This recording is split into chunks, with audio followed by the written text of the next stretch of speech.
Hola, saludos y bienvenidos a este nuevo minuto en Nueva York. Hoy voy a hablar a raíz de una petición que ha habido, a raíz de un comentario de un oyente en iVoox que quería que le explicase un poco cómo funciona el metro de Nueva York. Bueno, yo ni mucho menos me considero un experto ni conocedor de sus intríngulis e historia. Pero bueno, como es una cuestión de la que quería comentar más tarde, más temprano, pues digo, pues venga, aprovechando las peticiones de este amable oyente, pues vamos a entrar un poco al trapo y hablar. No es que esto vaya a ser un consultorio donde se atiendan peticiones, ¿no? Porque realmente he leído el comentario de iVoox casi por casualidad. Para interactuar con el podcast yo creo que lo mejor y más inmediato es Twitter. Pero bueno, vamos un poco al caso. El metro, la red de metro de Nueva York, que es llamada, se dice en inglés Subway, a diferencia de, por ejemplo, en Inglaterra que le llaman Underground o popularmente de Tube. Aquí también se utiliza lo de tube, se utiliza para los túneles también, los túneles sobre todo los que cruzan el río. Pero bueno, eso ya es harina de otro costal. Cubre pues los cinco barrios o boroughs de la ciudad, que son Manhattan, Bronx, Queens, Brooklyn y Staten Island. Staten Island, que es el barrio que está separado por mar del resto, o sea, una franja de mar que hay que cruzar la bahía de Nueva York en el ferry de Staten Island. Tiene también tiene una línea que realmente no se le llama el Subway, sino es el SIR, el Staten Island Railroad, que es una línea, es de metro, comienza en la terminal de ferries de Staten Island, en St. George, y cruza pues toda la isla de Staten Island longitudinalmente hasta la otra punta, con una serie de paradas intermedias, bastantes. En el resto encontraremos una red mixta subterránea y aérea. Por ejemplo, yo creo que en Manhattan no quedan ya líneas metro sobre la superficie, pero sin embargo en Queens y Brooklyn sí que tenemos los clásicos metros elevados, ¿no? Por ejemplo, la línea 7 que cruza desde Manhattan a Queens, pues en Queens es elevada casi en todo su recorrido. Decir también que el metro cruza el East River entre Manhattan y Queens o Manhattan y Brooklyn, tanto por los puentes como el Manhattan Bridge o de Williamsburg, o de forma submarina, por decirlo de alguna manera, cruzando bajo el lecho del East River, como es en el caso de la línea 7 que cruza, como os decía antes, de Manhattan a Queens. En cuanto a las líneas, están nombradas con números y letras, es decir, tenemos la 1, 2, 3, 4 hasta la 7 creo, y luego tenemos también líneas con letras, el A, B, C, N, R, Q, M, F, bueno, no sé si tienen todas las letras cubiertas, pero se ve que han preferido, antes que llegar a la 14 o la 16, antes de llegar al 10, empezar con las letras.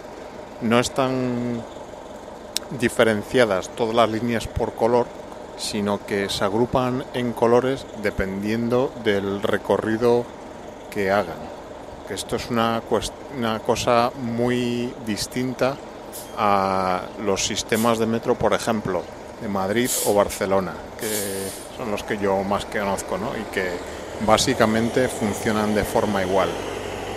Por refrescaroslo, vosotros en Madrid o Barcelona tú tienes una línea, tú bajas a la estación y por esa línea es cerrada, esa vía es cerrada y no se comparte esa vía con ninguna otra línea. O sea que tú entras a un andén y es de esa línea nada más. O sea, esto a mí me parece lo ideal, ¿no? O sea, proporciona, yo creo que da lugar a mayor frecuencia de paso de trenes, etcétera. Pero claro, también supongo que implica un mayor coste de construcción al tener que hacer líneas totalmente independientes. Aquí, como veréis luego, las vías, las estaciones, los andenes son compartidos con varias líneas, por lo que ahí está el único, por decirlo, dificultad que un visitante no habituado a utilizar este sistema de metro puede encontrarse. No estamos hablando de ninguna dificultad insalvable que cualquier persona prestando un poco de atención se pueda enterar en 10 minutos. Pero bueno, de eso es lo que quería comentar un poco hoy para ir habituándonos. Un tema que hay que tener muy en cuenta ya antes de bajar al metro, al coger la boca de metro, es, voy a situarnos, vamos a pensar que un visitante, pues evidentemente va a estar de primeras en Manhattan, ¿no? El barrio más emblemático, ¿no? Donde ahora estoy aquí grabando. Una cosa que hay que saber es el concepto de uptown y downtown, porque esas dos palabras son lo que nos ayudará a orientarnos y coger las bocas de metro que necesitamos en cada momento.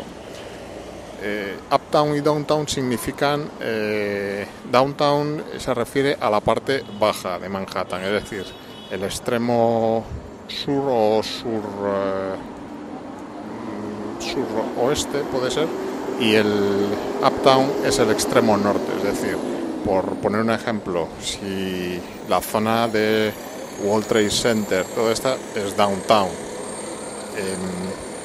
el Central Park y ya tirando un poco más arriba hacia el Bronx, Harlem y luego el Bronx, Bronx es otro borough distinto ya de Manhattan, pero Harlem, que pertenece a Manhattan, eso es uptown, ¿no? Pero no es un lugar, sino es una dirección.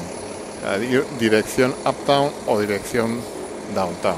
Entonces nosotros tenemos que saber cuando, perdón por el pedazo de camión, cuando estamos en un punto de Manhattan, por ejemplo, y queremos ir a otro, pues tenemos que saber dónde estamos para saber si tenemos que coger el metro dirección uptown o downtown, porque esto es importante porque las entradas al metro te pone el nombre o número o letra de la línea y te dice la dirección, porque muchas veces por una entrada solo puedes coger un sentido de la línea, uptown o downtown, aunque quizá internamente ya puedas cambiar de andén, pero es mejor coger directamente en la calle el andén correcto, y más ahora en verano, que puede hacer una calorina importante en el metro, y por eso es mejor economizar tus minutos ahí dentro. Entonces, dirección uptown o downtown, y también hay que saber si vas a salir de Manhattan, si te diriges a Brooklyn o a Queens, pues, o el Bronx. Esa es otra referencia que pone en las entradas, ¿no? Te dice Uptown y Queens, o Downtown y Brooklyn. Esas son las pistas que te darán la información, saber en qué andén te tienes que subir respecto a donde tú estás. Bueno, espero que hayáis entendido, a lo mejor lo he liado más de lo que es en realidad.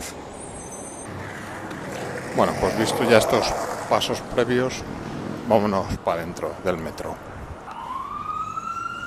Bueno, estoy ya bajando el metro. Generalmente no hay que bajar muchas escaleras porque el metro se encuentra siempre a un nivel muy superficial. Las estaciones suelen discurrir bajo las calles, o sea, están colocadas bajo las calles, y como os decía, no hay esa compartimentación entre líneas, pues la red no tiene tantos niveles como puede tener en Madrid.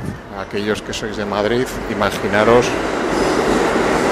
bueno, estos ruidos. Esto es un tren que está pasando de largo en la estación, que también es un tema importante que comentaremos. Bueno, como les decía, en Madrid, por ejemplo, aquellos que lo conocéis, la bajada que hay desde Cuatro Caminos al andén de la línea 6, que hay como 7 u 8 tramos de escaleras mecánicas largos, pues ya os hacéis una idea, ¿no? Eso unido a que, bueno, tampoco es Nueva York una ciudad con grandes desniveles, ¿no? Lo primero que tenemos que hacer cuando entramos al metro, evidentemente, es comprar, si no lo tenemos, el billete. El billete sencillo de metro ahora cuesta $2.75, que el billete, vamos, el formato de billete que hay es la MetroCard.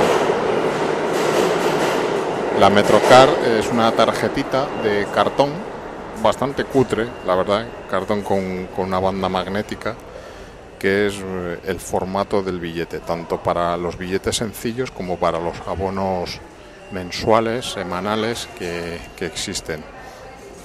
Que es decir, un diseño bastante cutre, y que, según he visto en las noticias, tienen pensado en reemplazar por una tarjeta creo que de RF, como las que se están implantando en Madrid, que yo sepa, pero que aquí la verdad es que está causando bastante pereza a alguna gente, porque están muy acostumbrados a este formato, y lo de otro formato de tarjetas pues entran en consideraciones como de privacidad, bueno, todas estas paranoias que se hablan cuando se habla de las tarjetas RFID. La MetroCard que utiliza casi toda la gente por aquí es el abono mensual, la tarjeta ilimitada de 30 días, que cuesta $112, unos 80 y algo euros al mes, y vale tanto para el metro, utilizar ilimitadamente en el metro, como en la red de autobuses urbanos en superficie.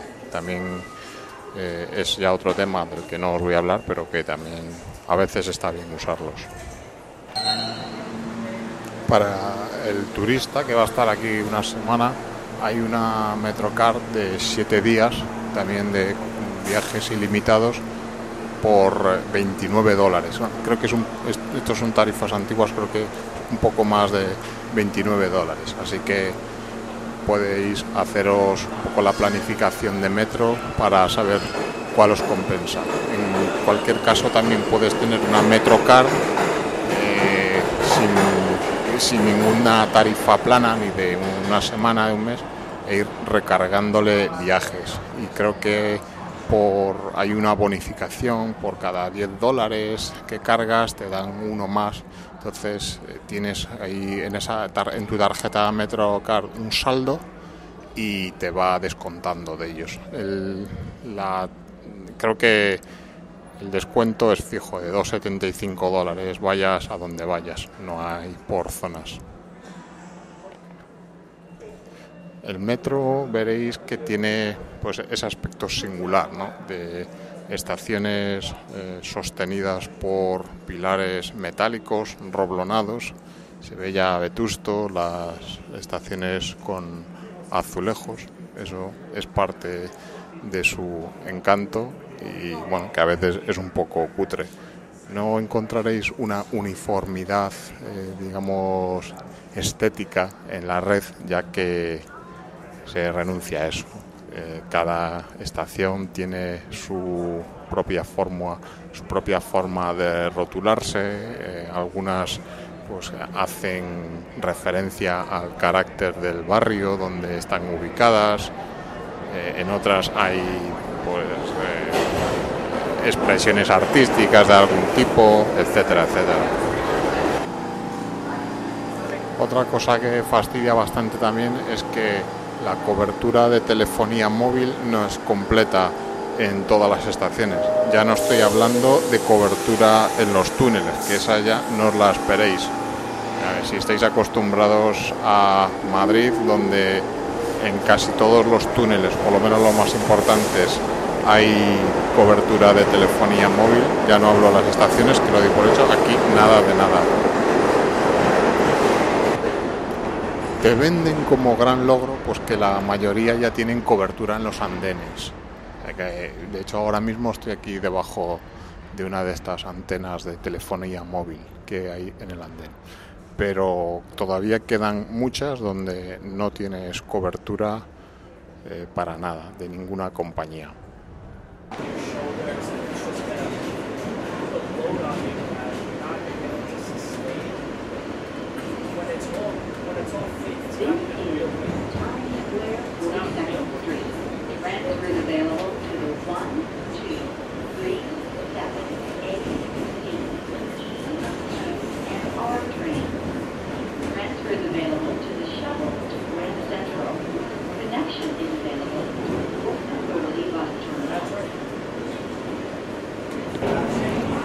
Cuando vais por los andenes, un tema, el de la señalética, las indicaciones. Tengo que decir que no me parece muy buena. Son carteles de fondo negro con letras blancas donde están los símbolos de las líneas, o sea, los números o letras con los colores, con las indicaciones, estar uptown, downtown, dirección tal, Queens o donde sea. Esto a mí me parece un poco, no esto, sino en general la colocación me parece un poco confusa, y hasta que no te vas aprendiendo los recorridos bien, pues siempre estás mirando arriba, viendo para llegar a tu línea, a tu tren. Yo creo que el negocio del siglo sería el diseñador que le vendiese a la MTA, la Autoridad de Transporte Metropolitana, un programa de señalética nuevo para el metro de Nueva York. Sería un trabajo titánico por lo grande que es la red, pero también podría pedir una millonada por ella, por mejorarlo.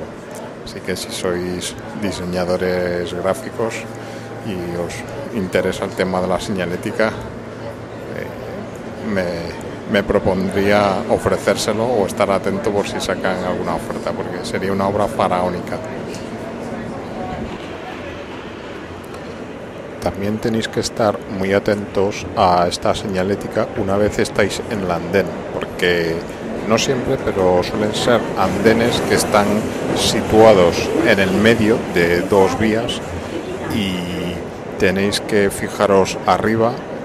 A veces incluso ponen unas parrafadas diciendo excepciones de horario, pero tenéis que fijaros en el cartel que hay casi ya sobre la vía diciendo cuál es el sentido de los trenes que pasan por esa vía.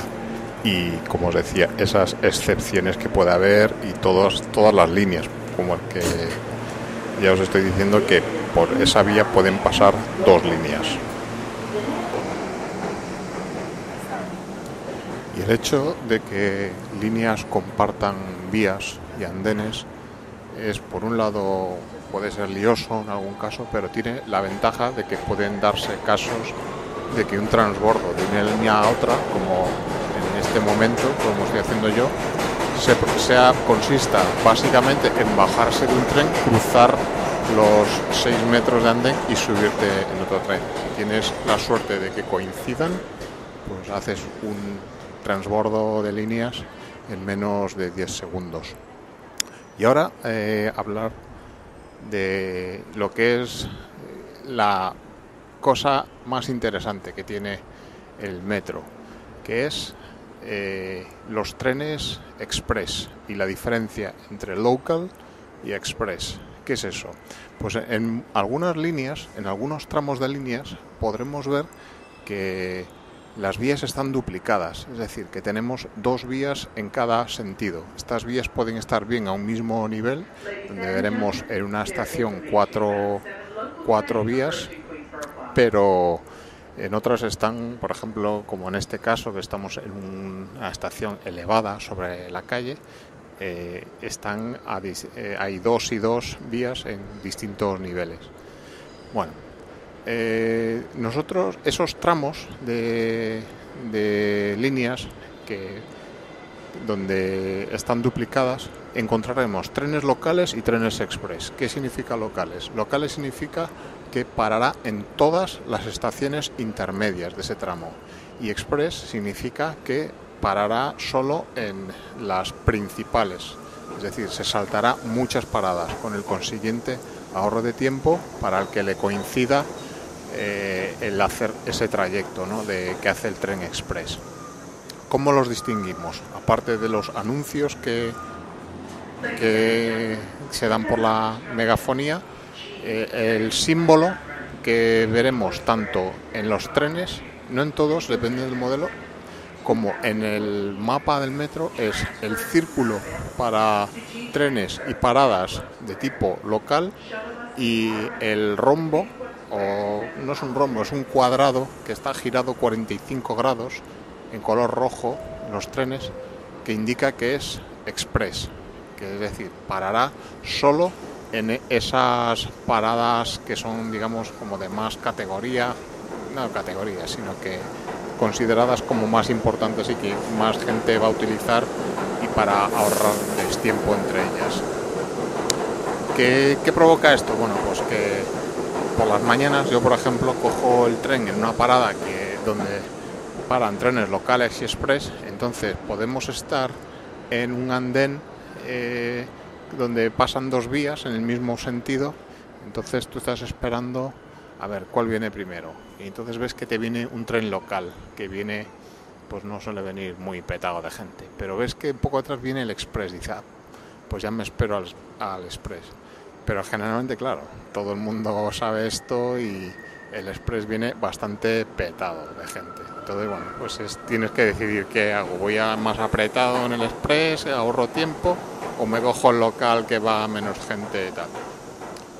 Bueno, de todas formas, también en horas punta siempre hay más trenes express, no están reforzados.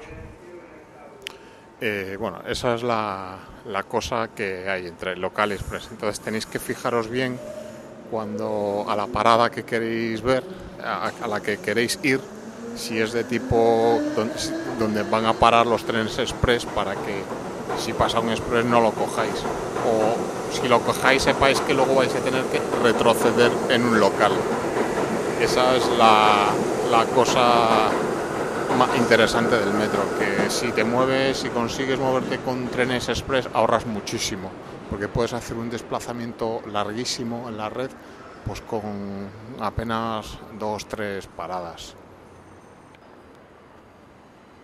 En cuanto a horarios, decir que el metro no cierra en todo el día, no cierra por la noche, tiene servicio continuo. No soy yo de los que lo haya utilizado mucho por la noche, porque bueno, no me ha cuadrado, pero que sepáis que está ahí para si sois crapulillas y gente nocturna, que nunca os va a faltar un metro para volver a vuestro punto de origen.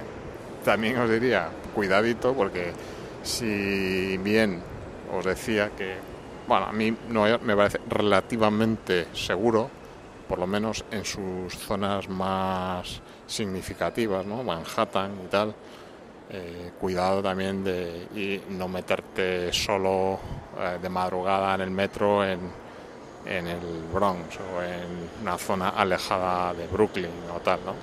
Estas cosas siempre con cabeza.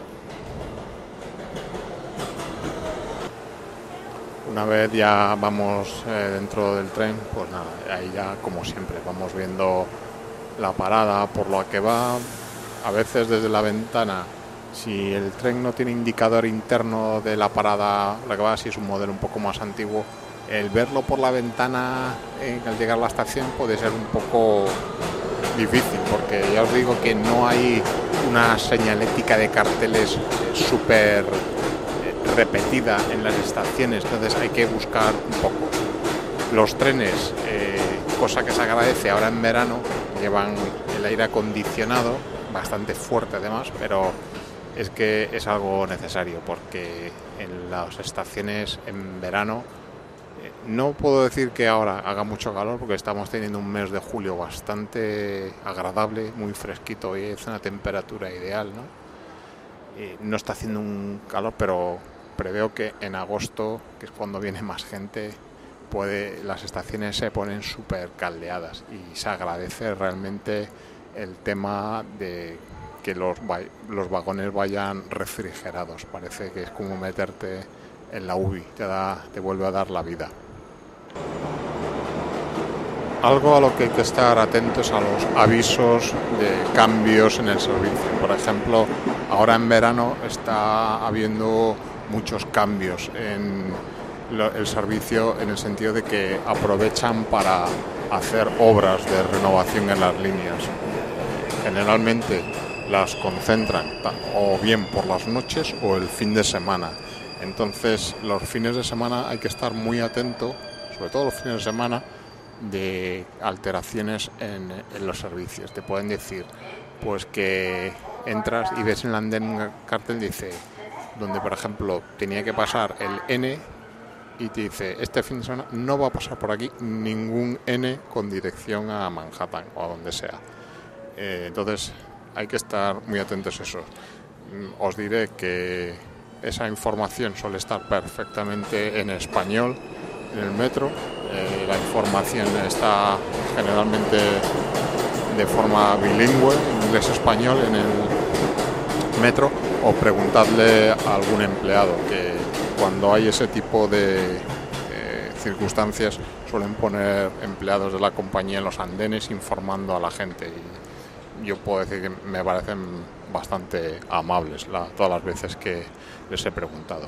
Cuando vais dentro de los trenes, a veces los anuncios de próxima estación es una grabación, como ocurre en Madrid, pero muchas veces es el propio conductor del tren el que va por megafonía hablando, diciendo lo que viene. Entonces ahí eso ya es más difícil de entender, porque ya dependes de la dicción que tenga el sujeto en cuestión, a veces con su acento cerrado inglés, así que ahí es más difícil enterarse a veces.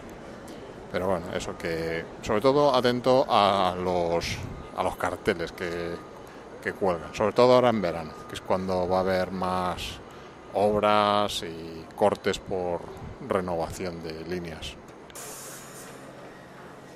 Y bien, pues hasta aquí este pequeño repaso improvisado que he hecho durante mi desplazamiento de cómo funciona el metro. Creo que si queréis información mucho más rigurosa, mejor la buscáis online, que no será difícil. Pero bueno, estas son las líneas generales de cómo moverse por aquí en metro. Yo me quedaría con el hecho de que me parece una red muy variopinta. Cuando hay que recorrerla, hay que saborearla. Hay realmente estaciones curiosas. Hay una, por ejemplo, que me llamó la atención el otro día, que es la de South Ferry, una estación en curva. Es la estación que está frente a la estación de ferry de Staten Island. Entonces es una estación cuyo andén está haciendo una curva muy pronunciada. Entonces, claro, los vagones, al ser rectos, pues dejan un espacio muy grande entre lo que es el andén curvo y su puerta. Entonces la estación tiene unos mecanismos que forman unos mecanismos desplegables y retráctiles que forman una especie de puentes desde el andén a el vagón, una vez que se para en una posición determinada. Es algo muy curioso y que da un poco el aire variopinto que tiene esta red, ¿no? Solucionando puntualmente circunstancias que se dan. También es aquí en el metro donde se manifiesta ese carácter o esa voluntad de perdurabilidad de las infraestructuras públicas que hay aquí en Estados Unidos y de el que os hablaré en otro podcast, en otro fragmento sonoro más adelante, para cuando vea claro un poco cómo transmitiros esa idea de cómo a las infraestructuras públicas sufragadas, ¿no?, con los impuestos, se es muy cuidadoso de alargarles la vida útil lo máximo posible, a una costa de muchas veces el aspecto estético, pero que impera el sentido práctico sobre el estético. Muy bien, pues hasta aquí este minuto en Nueva York hoy, que se ha alargado también bastante. Espero que os haya gustado, entretenido. Os doy las gracias por escuchar, como siempre. Me despido hasta el próximo minuto en Nueva York. Un saludo.